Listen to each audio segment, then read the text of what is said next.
Alors on peut dire que les applications thérapeutiques, elles sont à la fois larges, mais encore un peu limitées, car les niveaux de preuve sont encore parfois un peu justes.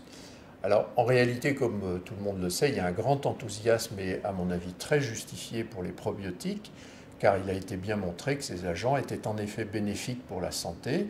Il y a même eu récemment des groupes d'experts qui ont confirmé ces effets avec à la fois des effets assez généraux, mais des effets spécifiques selon certaines souches.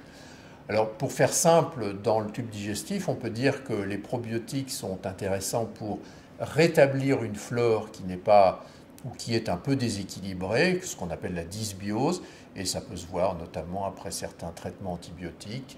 Ça peut être aussi utilisé dans des maladies plus directement digestives, comme des maladies inflammatoires, notamment dans la rectocolite hémorragique, où on peut induire ou faciliter des rémissions.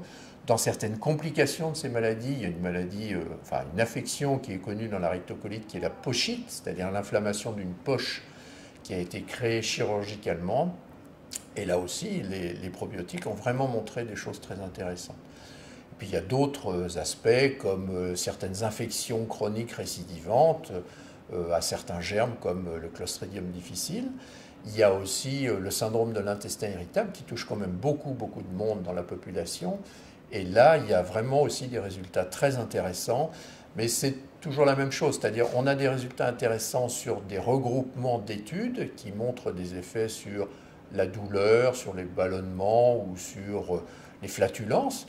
Mais le problème, c'est que tout ça regroupe souvent des études assez hétérogènes, avec des méthodologies assez différentes, des groupes de patients parfois également différents, et puis la nécessité de véritablement s'assurer que ces effets sont reproduits avec d'autres souches, puisque, encore une fois, ces souches sont parfois assez différentes. Alors, il faut savoir que les problèmes de flore ou de ce qu'on appelle maintenant le microbiote sont complexes, car nous avons tous un microbiote qui nous appartient bien et qui est même une signature qui permet de nous différencier de notre voisin.